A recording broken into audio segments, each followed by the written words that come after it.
Welcome to Brain Wellness, the podcast. I'm your host, Mandy NP. Each episode will bring you a new topic or interview related to brain health and wellness as part of my mission to help you on the path to a healthier, happier brain. So, let's get started.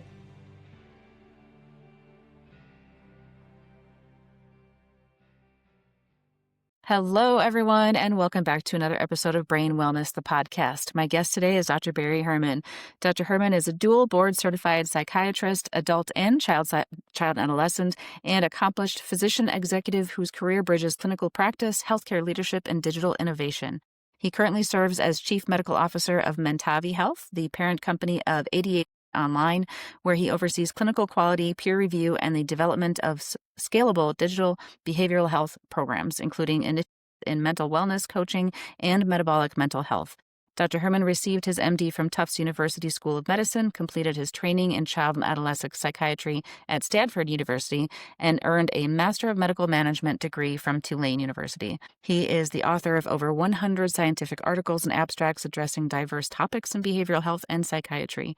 Throughout his career, Dr. Herman has demonstrated a deep commitment to advancing accessible, evidence-based behavioral health care through innovation, clinical excellence, and data-driven program development. Thank you so much for being here today, Dr. Herman. It's a pleasure, Mandy. Nice to meet you. Yeah. So my first question to everybody always is, what got you to where you are? I always like to hear people's backstories. Why do you do what you do today? Why do I do what I do today? Well, if you want to go way back, I've always had an interest in what makes people tick. So I think it was not a big surprise, at least to me, that I pursued a career in psychiatry as a physician. I really felt like it was something that I could do to help people. We all go into medicine, to help others, but this was an area that really fascinated me. So that, the fact that I landed in psychiatry seemed like a really good fit. And I've never regretted the fact that I chose this career path. Yeah, it's been very gratifying. I've had what I would characterize as kind of a nonlinear career in psychiatry. It's been somewhat of an atypical, unique career path where I started out my career in clinical practice, but then had what I call my encore career, which was a career in industry, 20 years of which was in the pharmaceutical industry. And then the last 5 years, I've been working in digital health. And actually, in terms of what I do now with Mentavi, it's really almost full circle going back to treating patients, which is why I started in this business to begin with. So yeah, it's been an interesting career. We're doing some really cool things with telehealth now at Mentavi, and I'll look forward to talking a little bit about that today. Yeah, I think that move toward digital wellness is something that we've been headed towards. I think COVID kind of forced us, but there's been a lot of move since that. So maybe let's kind of jump into that a little bit. First, why do we do, so your focus is ADHD. Why do we focus on ADHD assessments? Why are they important? And then we'll kind of jump into the rest. Well, ADHD is a neurodevelopmental problem. It starts in childhood and persists throughout one's life. When I was training a gazillion years ago, ADHD was thought to be pretty much exclusively a disorder of childhood. But we know that that isn't the case now. And we know that as a neurodevelopmental disorder, this is a problem that persists throughout one's life. But adult ADHD was often ignored. As a child psychiatrist in clinical practice, probably 80% of my practice involved neurodevelopmental issues, including ADHD. So it was something that I was very familiar with and very comfortable with. And it was interesting that I was able to segue into a career in the pharmaceutical industry, the last years of which really focused a lot on ADHD and related disorders. And now here I am at Mentavi Health, the parent company of ADHD Online, which started as a company that did diagnostic evaluations for ADHD, particularly in adults. And adults have, often been overlooked. And that's because it's inherently a very complex disorder. And unlike kids, adults rarely present with just hyperactivity or the hyperactivity component of ADHD. Instead, they often exhibit inattention, what we call executive dysfunction, which are problems with higher order, thought and cognitive processes, and then what we call emotional dysregulation. And these can often mimic or overlap with mood and anxiety disorders. So sometimes it's hard to really kind of tease out what's contributing to what. The other thing is with adults, symptoms can really kind of wax and wane over time. And the reason for that is because there are different environmental demands that are put on people over the course of their lifetime. In some instances, the demands are such that people with ADHD can kind of compensate, and they've developed these compensatory strategies, making their symptoms much less apparent, especially when they're being clinically evaluated. But when the demand is high, the symptoms come out. And so when you're evaluating people, it's usually at just a point in time, and then you're missing it sometimes. And we know that ADHD has been significantly underdiagnosed and undertreated in the U.S. A recent Center for Disease Control and Prevention report showed that actually 8% of adults were endorsing a diagnosis of ADHD, and that's much higher than it had been in the past. So it's starting to catch up now in terms of recognition, and especially with women. Women often get overlooked in being diagnosed in childhood, and that's because little boys are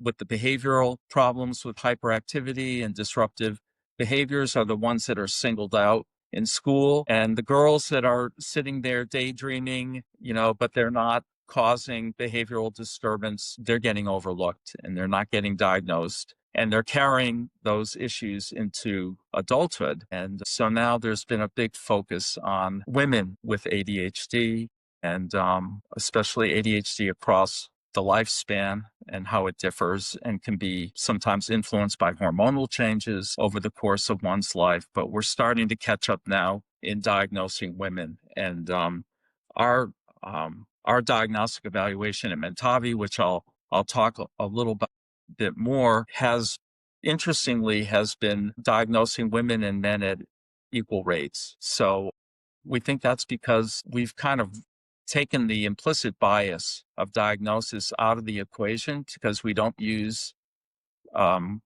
because we're using an online asynchronous format where somebody is not initially interacting with the human. And although a human ultimately is reviewing the information and making the diagnosis and generating the report, we think that we're less biased than what's going out there in the real world in diagnosing ADHD. So, I mean, that's kind of a long-winded way of looking at this problem of ADHD that exists. Yeah. It's a devastating illness when it's untreated, and it's associated with significant functional impairment and lots of morbidities, higher rates of accident, and even a recent article that showed that people lose years of life if they have untreated ADHD. Even if they have ADHD, they lose years of life.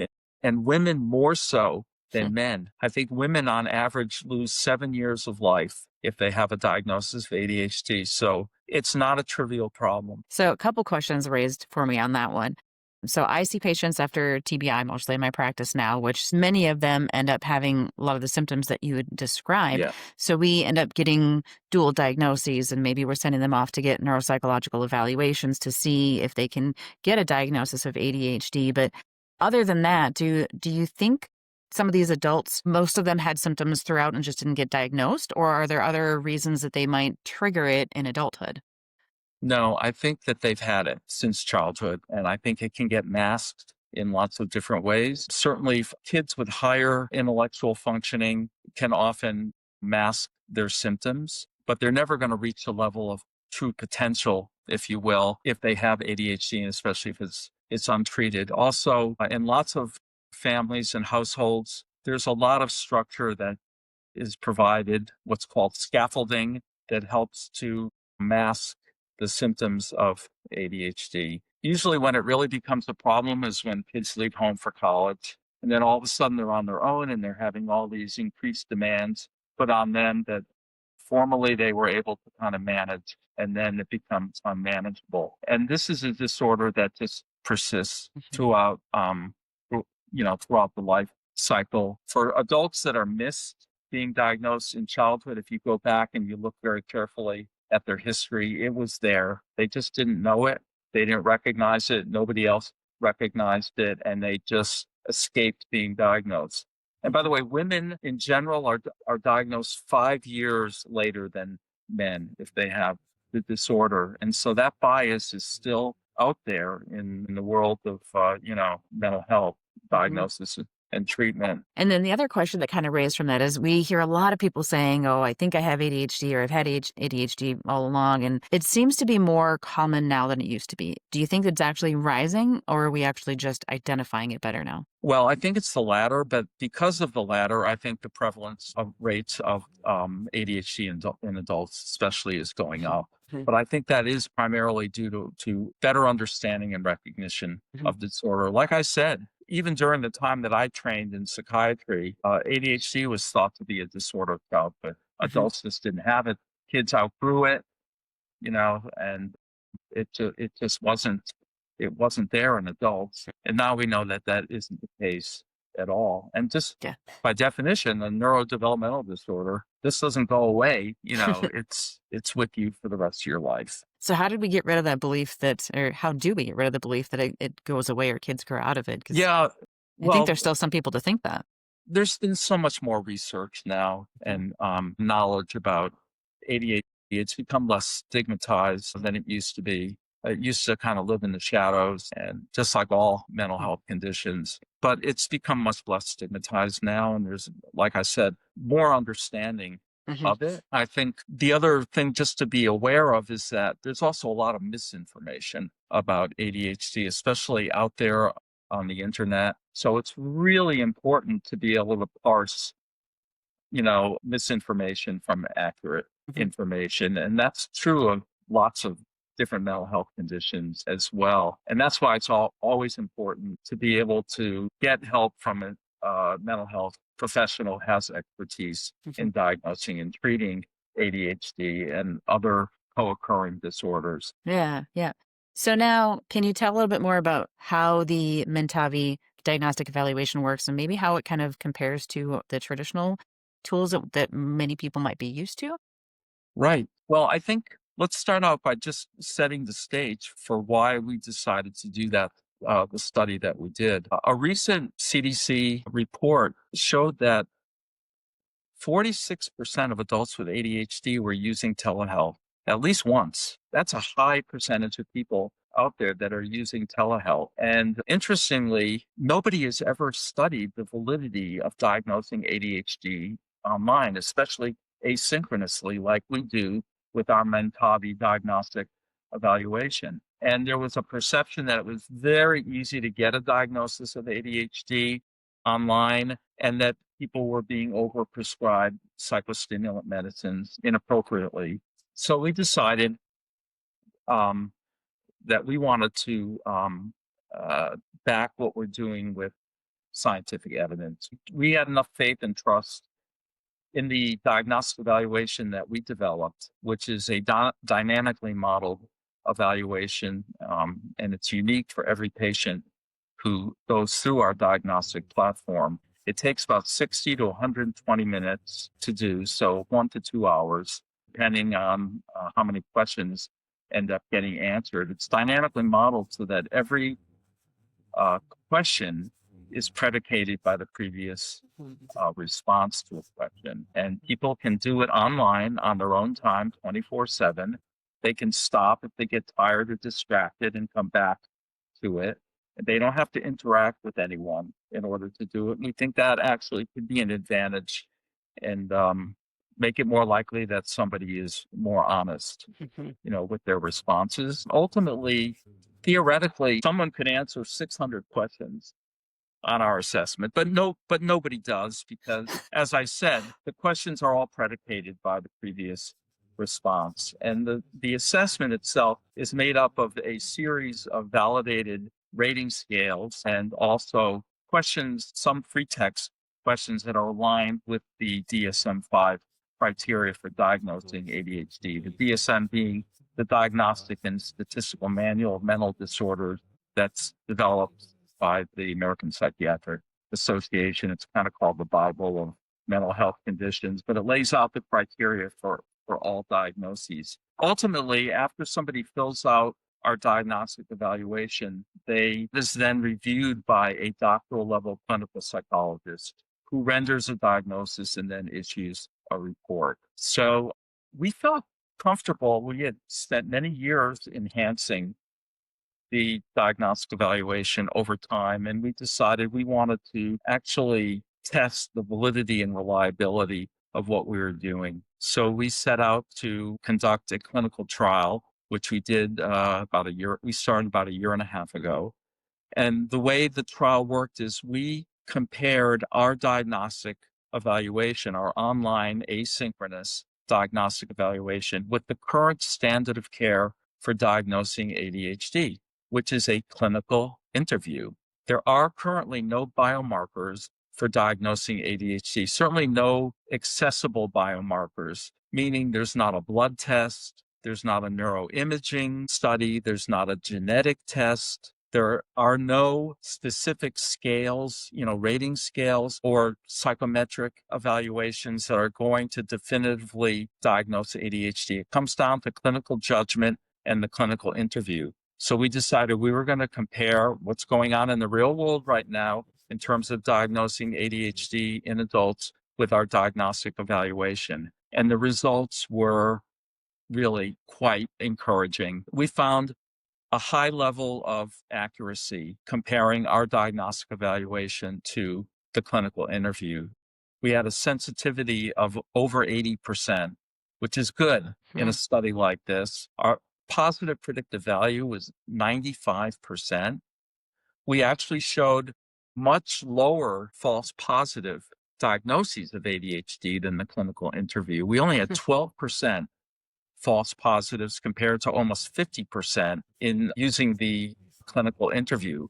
And by the way, that says a lot about the way ADHD is currently being diagnosed in the real world. There is not a lot of what we call inter-rater reliability. The diagnosis is kind of all over the map right now. Part of that is because there are no treatment guidelines for diagnosis and treatment for adult ADHD in the US. There are in some other countries, but not in the US. And that currently is being addressed by an organization called APSARD, the American Professional Society for ADHD and Related Disorders. They're developing the guidelines right now, and hopefully they'll be published sometime in 2026. They've been working on them for quite a while. What was interesting is that our diagnostic evaluation showed a higher rate of false negatives, meaning we were less likely to diagnose ADHD than the clinical interview. That's not a bad thing. In those cases where we couldn't definitively make a diagnosis of ADHD, we would defer the diagnosis and we would recommend further evaluation. That's exactly what you would probably want to do out there in clinical practice. And what that means is that we definitely are not overdiagnosing ADHD with our evaluation. If anything, we're underdiagnosing a little bit. And because of that, patients are not being overprescribed with stimulant medications. So we see this as kind of a win. The other thing is that because of the low rate of false positives, only 12%, that means if you get a diagnosis of ADHD on our platform, you have a diagnosis of ADHD. It's pretty clear that that's what's going on. And so we're very, very proud of the study that we conducted. We think it was brave to do it. I had a lot of sleepless nights during the conduct of the study because you always worry, especially in clinical trials, which can be very unpredictable. And I'm really proud to say that our study was just recently published in the Journal of Clinical Psychiatry, a well-respected peer-reviewed journal. And so we've kind of laid down the gauntlet in terms of saying, let's create an evidence base for telehealth. And the reason why telehealth is so important is because there currently is a huge mental health work shortage out there. In fact, only 60% of counties in the United States have at least one psychiatrist. 70% of counties don't have a child psychiatrist. I mean, these are staggering figures, and we're never going to be able to close the gap on this workforce shortage that exists out there. And so we're going to have to use technology to be able to try to fill the gap. And telehealth is certainly one of those technologies that we think can really address this. And that was the reason we started our company to begin with, was to increase access and affordability for people that are otherwise estranged from the healthcare system. It's, to me, is really, astounding that so many people really don't have any access to healthcare. And if you're out there in the real world and you're trying to find a specialist for mental health care, you're like on a waiting list for 6 to 12 months. A lot of people can't afford the treatments that, if they can have access, they can't afford them. So we think that, digital technology is an essential extension of what, I would call the modern mental health infrastructure. The technology has been there forever. Well, not forever, but for decades. But as you said, COVID really changed everything. And it really created this kind of tailwind that really catapulted telehealth into the forefront. I see telehealth as something that's here to stay. Patients love it, by the way. They don't have to drive to an appointment. They don't have to find parking. They don't have to take 3 hours out of their day for a 30-minute appointment. They can do it from the, convenience of their home. Providers love it as well. It's so convenient for them as well, and it reduces their overhead costs and allows them to spend their time and resources doing what they should be doing, which is spending time with patients. So I see telehealth as an essential technology that's going to help address some of the problems we're facing right now. Yeah. Yeah. Do you guys do anything with Medicare so that you have been affected by the current Medicare rules with providing telehealth? We do not treat Medicare and Medicaid. We're not allowed by law. Believe Sure. me, we would love to be able to address that patient population, but the rules about seeing a non-Medicare or Medicaid provider are pretty severe. You're right. Medicare has been hit particularly hard by the change. By the change in telehealth rules that actually there were flexibilities that were put in place with the public health emergency, and they expired in September, as you alluded to. There are other telehealth flexibilities that are due to expire at the end of December for prescribing controlled substances, and we're watching that very closely right now, because if those go away, millions of patients are going to be impacted by this. Millions of patients are going to just be shut out of being able to have access to treatment. And the same thing will happen for providers who've basically focused their practices on telehealth.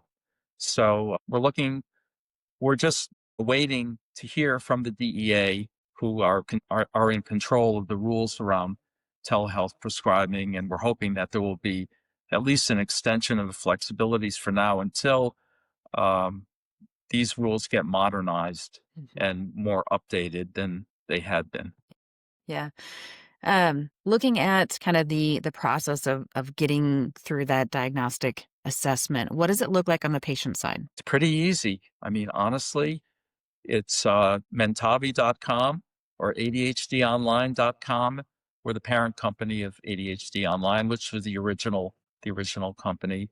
And you basically click on the assessment. You do it online at your own pace. It's $189 for a full diagnostic evaluation. You get the results back in 5 days or less, and often much less than 5 days. The evaluation is portable, meaning there's no obligation to do anything once you've had the evaluation. You can take it with you anywhere. You can take it to another provider for treatment. A lot of people take our evaluations so that they can get accommodations for their ADHD. And we are especially doing that now in colleges and university mental health clinics, where they're understaffed and under-resourced, and they're looking to us to be able to provide that now validated diagnostic evaluation for diagnosing ADHD in adults, so that their students can get those needed accommodations.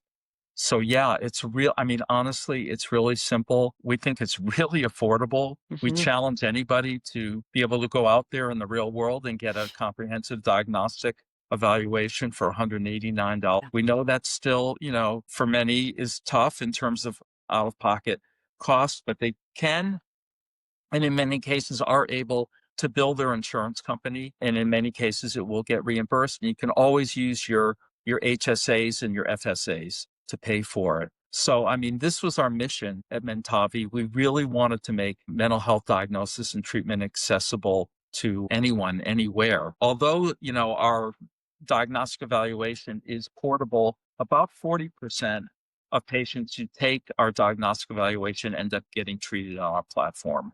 And we're able to provide treatment in 42 states right now. We do diagnosis in 50 states. We can treat in 42 states. So we're able to offer this to quite a number of folks out there. By the way, to date, we've done 210,000 diagnostic evaluations. So, and we have a significant number of patients that are in active treatment with us. Yeah, that's pretty remarkable. And you guys have been around for 5 years, was it? I think the company was formed in 2018 as ADHD Online and only provided diagnostic evaluation. And the company has really expanded what it does over the last 7 years. We've now become under the umbrella of the Mentavi name. We've expanded to being able to provide treatment. We can treat much more than just ADHD. We can treat, all kinds of common mental health conditions that you'll see in a primary care office, like anxiety and depression. We also offer wraparound services like therapy and coaching. So we're wanting to be able to be a one-stop shopping platform for treating common mental health conditions. Yeah, that sounds fantastic. We definitely have a need. The numbers that you posted out there about how many counties don't have the services, I knew it was bad. I didn't realize how bad it was. It's staggering, really. We just can't catch up. We can't train enough people fast enough to be able to close that gap. So we're going to have to rely on technology. There's a lot of controversy now, for example, about artificial intelligence assisted technology, but we're going to have to figure out a way to be able to make it work, do it safely and effectively, because there's just not enough folks out there who can do it. Yeah. I co-host a radio show with one of the physicians here in Minneapolis as well. And we were just touched on the use of AI in healthcare last week on our show. And it's there. We're not going to be able to go away from it. And there are many uses where it's showing to be very beneficial and helpful for the patients. And I think this is probably one of them where we have this huge gap, and just utilizing those digital tools where we can to make that gap more friendly for the patients, I guess. Yep. And the key will be doing the research to show that it's safe and effective. Right now, the evidence base is not strong enough to be able to definitively say, for example, that an AI chatbot can be a therapist. Yeah. We know that. But there are other ways that AI can assist in being able to make the delivery of care more efficient. I don't think AI can replace people's compassion. So I think in some ways, some of our jobs are safe for that reason. Absolutely, for sure. And in fact, at our company, we have an AI ethics committee to ensure that we're utilizing AI in the right way. And there's nothing that we do right now from diagnosis to treatment that doesn't involve a human being. And we think that's really important. And it'll be very interesting to see what happens with the advance of these technologies. Yeah, it will be interesting to watch it. We're in an interesting time right now for sure. Yeah, very good. Where can people find you if they want to learn more about Mentavi and the services you offer? Mentavi.com. Very simple. You can also go to ADHDonline.com, but the parent company, Mentavi.com, will have all the information that you need, including how to access a diagnostic evaluation, and certainly lots of resources about ADHD and co-occurring conditions are available on our website. I will include those in the show notes so people can find that easily. And as we're kind of wrapping up today, is there any last words of wisdom that you would like to share with our listeners? Well, just that, there's no reason why people shouldn't be able to have access to mental health treatment. I think stigma is going down now. I don't think it's what it was even a decade ago. There's no shame in, having a mental health condition. It's no different than, having diabetes or high blood pressure or arthritis or anything else, really. And I think that it's incumbent on our healthcare system to figure out how to be able to provide diagnosis and treatment to anyone who wants it. And in my mind, mental health treatment is a right, not a privilege. And sometimes our healthcare system, doesn't support that. But one of the reasons that we're doing what we're doing is to really be able to fill some of those gaps out there and really reassure people that if they at least want to get some access to diagnosis and treatment, that there are resources like ours that exist out there. I greatly appreciate the work that you guys are doing. There are gaps that need to be filled, and this is one way to do it. So like I said, greatly appreciate what you're doing. Great work. Thank you for connecting. Thank you, man. It was great meeting you. Great chatting with you. Thanks a lot. Yes, thank you. Thanks for tuning in to this episode of Brain Wellness, the podcast. If you enjoyed this episode, I encourage you to subscribe, like, and share this with others to help me continue on with my mission to help people live healthier, happier lives. Go to www.brainwellnesssolutions.com to see what I'm up to and get links to all the social medias there. See you next time.